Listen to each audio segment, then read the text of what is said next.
Hey, what's going on, ladies and gentlemen? Matt Thompson checking in with you here on the Thompson's Take Facebook page with a quick update. I realize that I haven't posted any recordings recently, and I do apologize for that. I've been getting prepared to launch the website here in October, and I've also been looking into some college teams that I had some interest in covering. But I am back and ready to roll on with the Royal Take Chiefs Chat, and of course the newest addition to the page is the High School Huddle, which I recently posted about.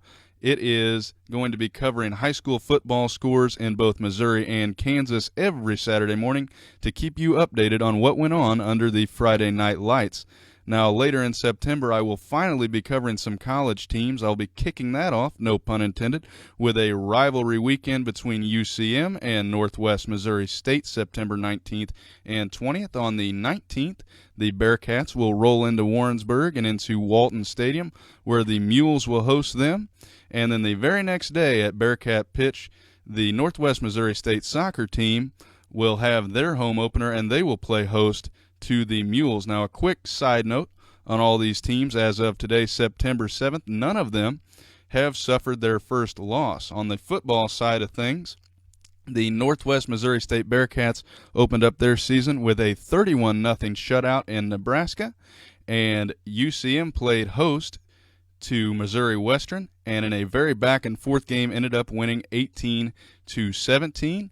And in soccer, the UCM Mules are 2-0 with a 6-0 victory in Game 1 over Minnesota Duluth, and they won Game 2 2-1, while the Northwest Missouri State soccer team is 1-0-1, and they have played two very tight games, both games going in to overtime, one of which ended in a tie in Wayne, Nebraska, 1-1. And then yesterday, the Bearcats, it only took about 2 minutes of overtime this time, but they notched their first win with a goal, like I said, within 2 minutes of overtime. So these look to be some exciting teams, and that should surely be an exciting weekend.